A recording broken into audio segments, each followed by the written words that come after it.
Thank you for tuning in to your monthly Roblox Dev Forum news. I'm your host, Crusher Fire, and we're going to be discussing all of the changes and newly added features for the month of May 2024. You can use the chapters in the video below to see all of the changes for this month and skip to the ones you find most interesting. So let's get started. The first change for this month was the addition of video ads and experiences. This is an interesting update that I don't really have a strong opinion about, other than the fact that I think it's kind of weird how games will now have video ads inside of them. Maybe developers can get creative with these kinds of ads and maybe implement them in a non-obtrusive manner, like you can have an advertisement panel on like the side of a building, or maybe TV ads for any games that have like a TV in them or whatever. Roblox states late last year we started testing immersive video ads with a small set of advertisers. Today we're expanding access to video ads to any advertiser with an ads manager account so that you can have more opportunities to earn incremental revenue from adding ads to your experience. We also know that creators want more transparency over publisher eligibility, so today we're sharing our new publisher eligibility requirements that will go into effect on June 1st. For those unfamiliar, ad publishers are creators who insert advertising units in their Roblox experiences. And then this post goes into some finer details on how to implement the ads into your game and how you could use these ads to maybe grant a reward to a player in your game who watches the advertisement. The next update for the month of May was the implementation of avatar gestures for VR. So anyone playing Roblox in virtual reality can now control the arms and head of their character models, and those changes will be visible to other players. So in this example video, look at that. You can control your arms and your hands. You can tilt your head around, which is kind of neat. Of course, this is where you kind of get into some dicey territory, where possibly somebody could make inappropriate gestures, but of course Roblox knew that would happen, and they said, as a reminder, if players feel uncomfortable by any gestures made, they can toggle the safety bubble in the bottom bar to turn nearby avatars invisible. So they added a new API into the VR service, and when true, this API will allow VR players' avatars to follow their movement in first and third person. Other players around them will also be able to see their movements. And it seems like the community response to this post has been very positive, with a lot of developers saying, "This is sick, well done Roblox," or "This was unexpected, blah blah blah, this is a dream come true, I can finally feel embodied in VR." So we might see more and more additions to VR in Roblox, and who knows, maybe these updates can bring us one step closer to the metaverse, but on Roblox. The next announcement for this month was more of a heads up from Roblox that they're going to be testing a new Discover page that includes some new sections such as Top Trending, Top Revisited, and Fun with Friends. Roblox stated on May 2nd, starting today, we will begin testing an updated Discover page to introduce top charts and additional news sorts, including, but not limited to, the following: Top Trending, Top Revisited, and Fun with Friends.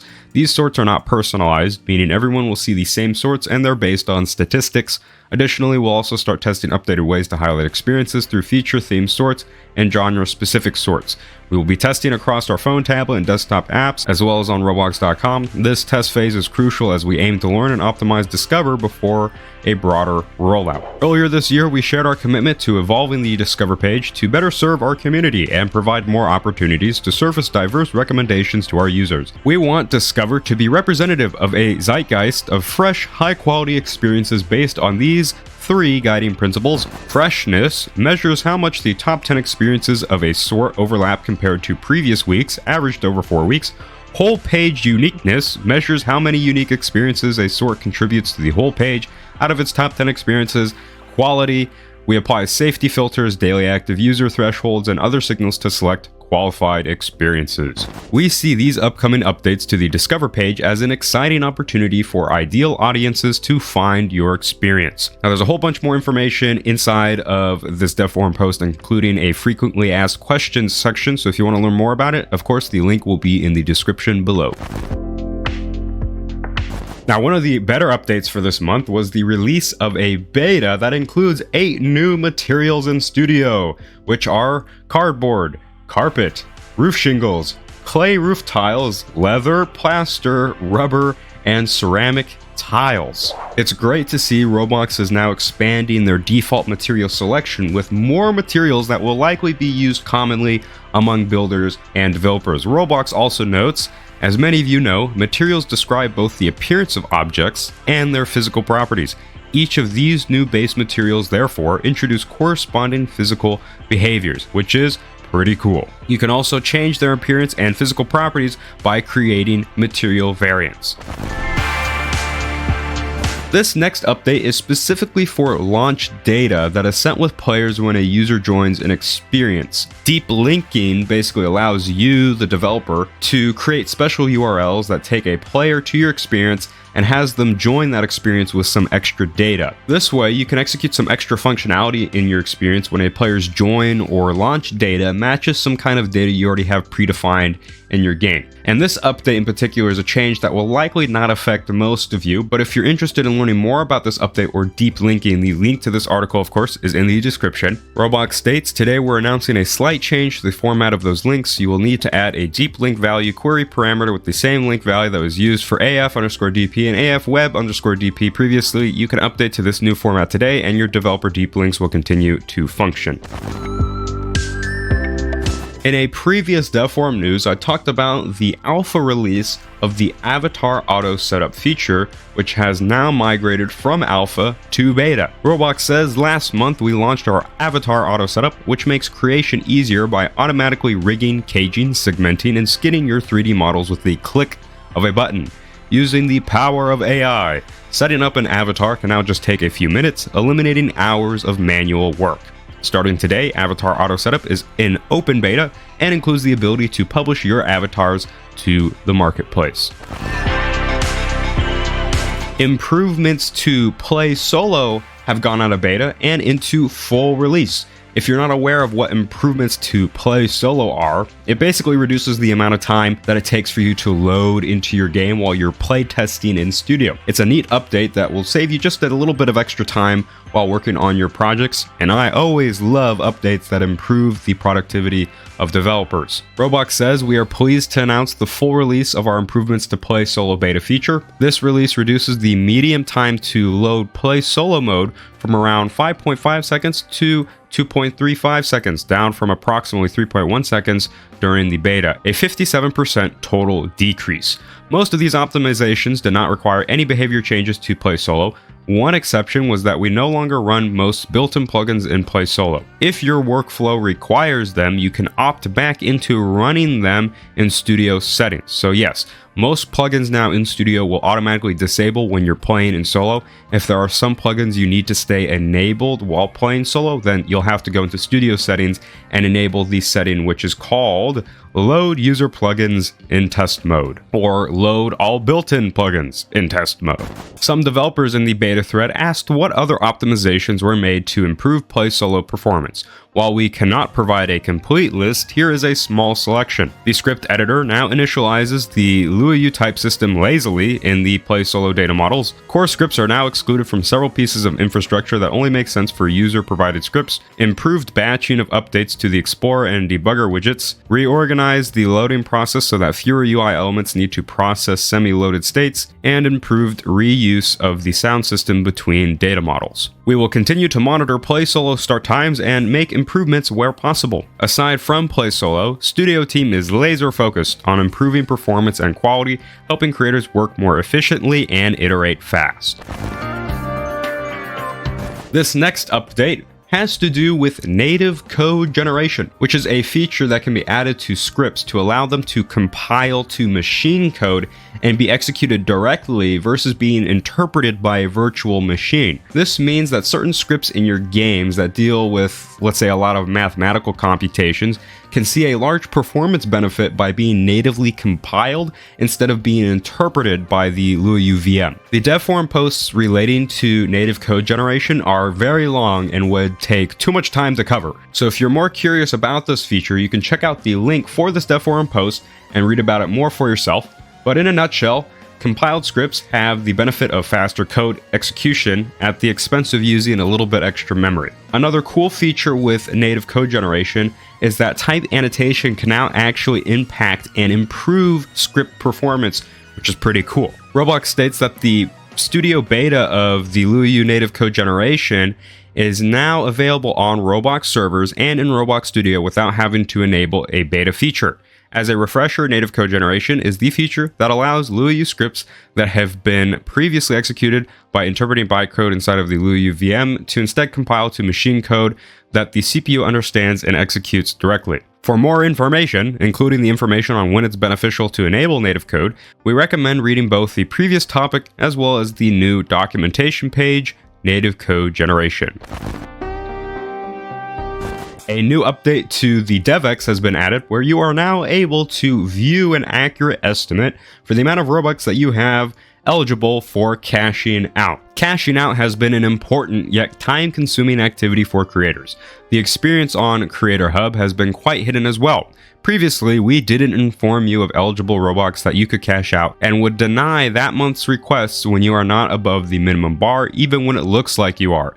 We want to fix this experience so that this crucial workflow feels as straightforward as possible and you can better understand your finances. So this is a simple but nice feature that will definitely help reduce the uncertainty for developers when dealing with DevEx. And I know the DevEx system has gotten a lot of criticism and controversy with things like the Roblox tax and stuff like that. But as long as Roblox can continue to make small incremental improvements to DevExing, maybe improvements to the tax and stuff like these updates, then I'm sure that Roblox will begin to improve the developer view of the DevEx experience. Payouts for subscriptions have been increased to 100% for all months a player subscribes to your game after the first initial month. So this means Roblox will no longer take a platform fee on earnings for subsequent subscription renewals. We are making these changes to increase payouts to the creator community while simplifying our payment systems. Previously, subscription earnings paid out were based on the price of the subscription on desktop, regardless of which platform was used to sign up, with a platform fee on earnings for each renewal purchase. With subscriptions within experiences, you can earn monthly recurring revenue by offering exclusive benefits to your users. In fact, we find that creators who add subscriptions within their experiences increase their revenue by 7%. That's because subscriptions are a great incentive for users to engage more frequently with your core loop. While this is a great update, subscriptions for your experiences still pay you out in Robux instead of USD, meaning that you will still be subject to the standard DevEx fees that Roblox imposes. And the fact that subscriptions are paid for in USD by players, and yet they pay out developers in Robux, doesn't really make much sense either. The skin tone color picker for avatars has been expanded to include a larger color palette than what was previously possible. As a developer, if you have an avatar editor in your experience, you're now able to use all the colors versus the color palette we provided.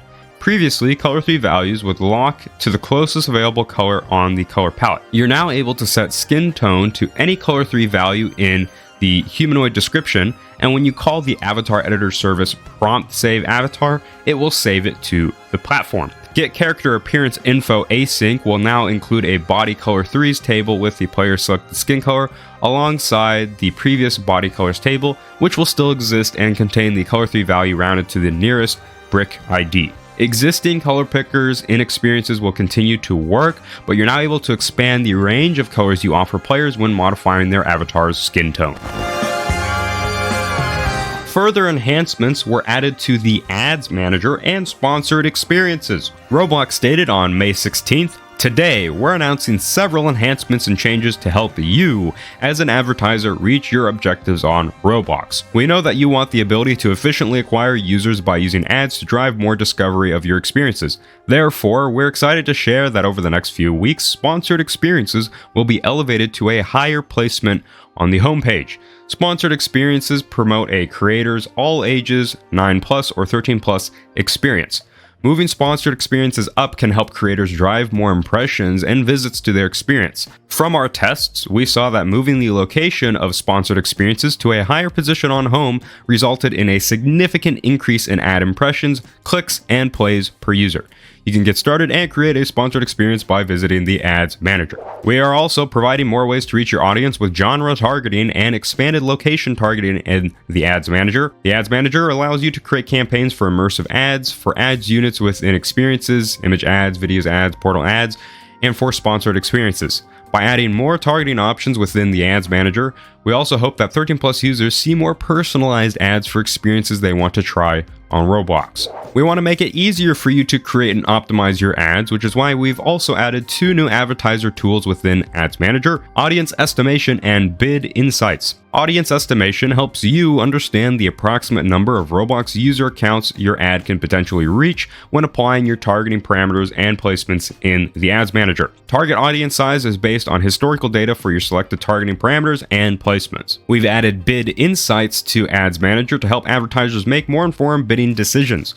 We found that advertisers didn't always know what to set as their max bid, which resulted in campaigns under-delivering or not delivering at all because bids were too low. In the example below, you can see that the winning bid range is between 0.04 and 0.07 USD per play. A bid of 0.01 would likely result in under-delivery or no delivery. You can learn more about our bidding and auction system here. Now, these are some awesome improvements to the Ads Manager, and hopefully they can make the Ads Manager more appealing to advertisers, because I did try the Ads Manager and the results, or the amount of impressions I got for the amount of money I spent, was very disappointing, because comparing it to the previous way of sponsoring experiences using Robux, impressions were much higher. Somebody gave me some of their statistics from a while back when they used the sponsored experience stuff with Robux, and they got like 2 million impressions by only spending like 2,000 Robux, whereas I spent more like $100 and I got around 400 to 500,000 impressions, which is absolutely terrible. So until Roblox improves the Ad Manager impression rate back to what was previously possible with their older system, I don't see myself coming back to the Ads Manager anytime soon. Another very cool update for this month was the release of the Audio Roll-Off Curve Editor Beta, which now allows developers to fine-tune how they'd like the volume of audio in the workspace to roll off the farther you get away from the audio's source. This is an awesome update, and if Roblox continues to add more and more features like this to their engine, maybe one day it could actually be seen as a professional game engine for developers. So as you can see with this image, gone are those silly settings of roll-off max distance, minimum distance, and roll-off mode, and say hello to this new editor that allows you to edit how you want your audio to roll off with this nice graph, and that shows you the distance and the volume. This is really, really cool.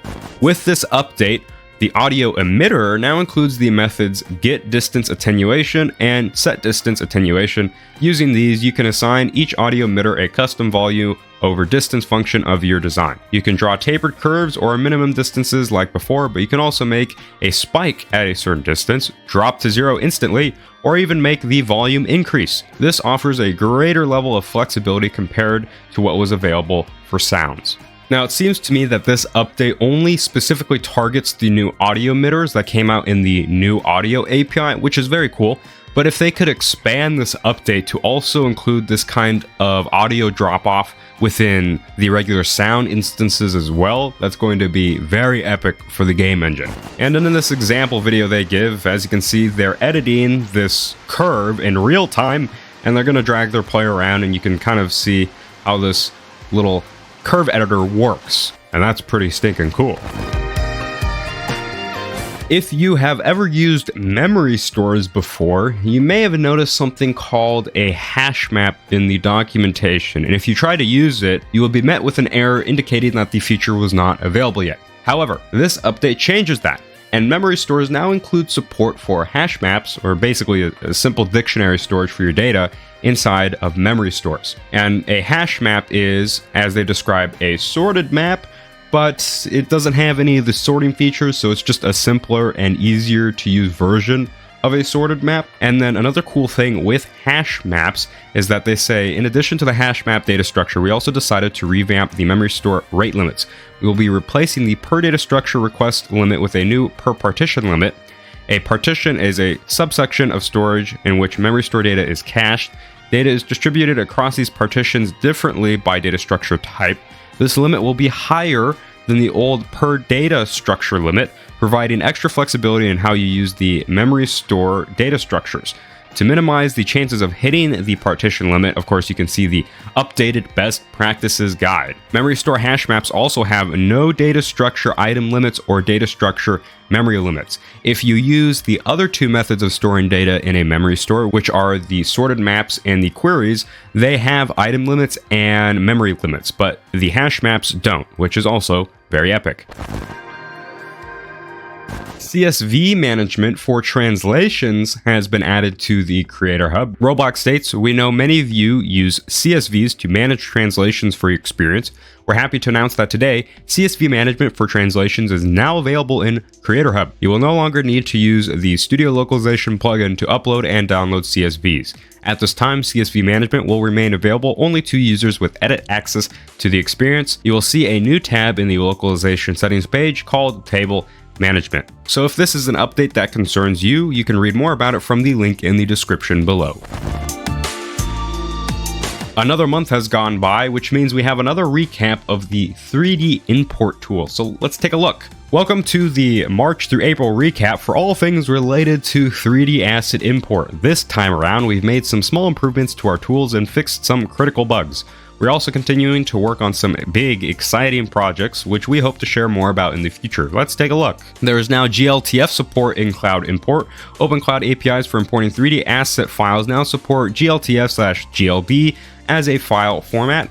External tooling using these APIs can now use all the same formats as the Studio 3D importer. We've improved the dragging behavior in our viewport components so that content more accurately moves in relation to your mouse. This change not only affects the 3D importer preview, but also previews in some other Studio tools as well, such as the toolbox. We hope this improves the preview experience. And of course, they have some bugs that they fixed, where they fixed a bug where importing and inserting a model as a package would cause the importer to crash. Fixed a bug where the output would show errors when clicking the 3D import button in the ribbon bar multiple times while an import preview is loading. Our text moderation algorithm for asset names has been improved. Fixed a bug where opening a different file from an active import preview would cause the incorrect settings, blah, blah, blah, boring stuff.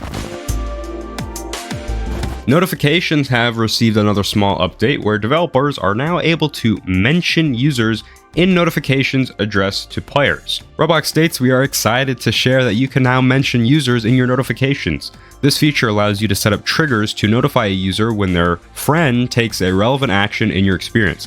This way, the next time a friend gifts another friend an item, beats their highest score, or attacks their base, your users won't miss out. You probably didn't think it would be possible, but another epic update for this month is now the ability for developers to upload sound effects to the public. These sound effects have to be under 10 seconds long, and of course you have to be ID verified and quote unquote in good moderation standing, but guess what? Now we have public audios that we can share with other developers. This is a great update that now kind of brings us closer back to that time that we had in the past before that previous audio update kind of restricted all audio on Roblox and kind of ruined everything. Hopefully this update brings us a step closer back to that previous reality. Being able to find unique sound effects that enhance experiences is a top request from creators. Whether it's nailing the gunshots in your action game, having that perfect screech in your horror game, or creating the next iconic Roblox sound meme, now there is an opportunity for sound designers to create and share sound effects that enhance your experiences. The documentation page has received some updates to make it easier to read and navigate, which is awesome. The Roblox API docs have been notoriously known to be quite bad in the past, so it's great to see that Roblox has taken a step to change that stigma and provide developers with up-to-date and easy-to-understand documentation. Roblox states APIs were hard to navigate to or search within nested UIs. We made formerly hidden or collapsed content visible, flattened the information layout to make it searchable, added helpful tooltips with definitions over API types and terms, and improved our site styles to make them easier to read. They've redesigned engine API pages with a simplified, easy searchable interface, featuring helpful tooltips on return types. They improved responsive design for mobile throughout, implemented responsive design and better styling for engine enum pages. They added keyboard navigation and enhanced our design for accessibility. They added better highlighting for the Luau syntax, including string interpolation, built-ins, and library keywords. They added new font throughout the site and adjusted spacing for documentation to make it easier to read, and they addressed inconsistencies that the documentation site had with the rest of create.roblox.com, including the look and feel of the sidebar, scroll bar, spacing, and layout. Roblox added new color swatches to pages like brick color for documenting colors better. Open Cloud Docs now show additional documentation on all possible resource paths and document code samples more accurately. They added missing page links and descriptions to certain types, fixed deprecated APIs that were appearing when they should have been hidden. Engine APIs are now more accurately tagged as deprecated or with certain security tags. Engine enum pages now expose tags such as deprecated and more. Certain engine APIs now have more accurate types, and missing API code samples on certain API pages are back. The searching system has been improved as well, with enhanced search to fetch articles beyond API references from Roblox Docs. They updated the assistant spacing and font to make conversations easier to read. Docs search now has some semantic understanding and can rank guides higher than API pages, and we're continuously working on optimizing the assistant with better responses to your questions. Now, since the new 3D import tool is taking such huge strides, Roblox is now finally deprecating the older avatar importer tool, and they're going to be deprecating it on July 1st. Over the past few years, we've been building and improving the 3D importer plugin, including adding support for those files, integrating with avatar setup, and too many bug fixes to list in one post. We believe the 3D importer can do everything the avatar importer could do and more. That said, if there's something we missed, please let us know in the comments. But now they are deprecating that previous old way of importing rigs into Studio, and it seems like the 3D importer is now going to reign as the supreme king for 3D imports. And perhaps the best update for the month of May was the addition of an FPS Unlocker directly within the Roblox player. That's right. You don't have to use third-party FPS unlockers anymore, as Roblox has added direct support for unlocking the FPS on your client. Players can change the maximum frame rate on the app through a newly introduced game setting. PC players that can achieve those higher frame rates will get a smoother experience on monitors with higher refresh rates by increasing this setting. For now, this setting is limited to Windows devices, but will come to Mac at a later date. Now, of course, because this update has now been directly introduced into experiences, you might need to go ahead and double check any of your code that might not be using delta time correctly with the different run service events. And they give us some examples too. So as an example, here they gave us some code that rotates some kind of part every single frame. What's the issue with this code? Well, the issue is that it is not taking delta time into consideration. So that means the higher frame rate you have, the faster this particular object is going to rotate around the y-axis. This script inside a part will rotate it by 1 degree every frame. At 60 Hz, this will rotate the part by 60 degrees per second, but it will rotate slower on weaker devices and faster both for players that increase their local maximum frame rate or for those on VR. If your intent is 60 degrees per second, then this code should instead be this, where you define how fast you want your object to rotate it. You provide that to, for example, your math.rad function, and then you multiply it by delta time. Now, the current options for this implemented FPS unlocker is a little bit limited, as it doesn't have setting options for other common monitor refresh rates like 90, 165, or maybe even beyond 240. But this is a great addition they finally added to Roblox, and I guess you could say it's better now than never. And the last update for the month of May is the addition of group management within the Creator Hub. Roblox states we're excited to announce that you can manage groups, including improved roles, permissions, and invite systems in Creator Hub through an open beta. By streamlining group management, we want to empower you to focus your time on creating. Previously, you had to use the user-facing groups page to control who could collaborate on your creations. We wanted to bring it into the Creator Hub to provide you with a one-stop shop for all of your creation management needs. We are thrilled to announce the first chapter of the future of groups. So now you can view your groups in Creator Hub. There's a new role system and there's a new permission system, which is very cool. So those are all of the changes introduced for the month of May. Tune in next month to learn about all of the changes announced on the dev forum for the month of June. I hope you enjoyed and thank you for watching.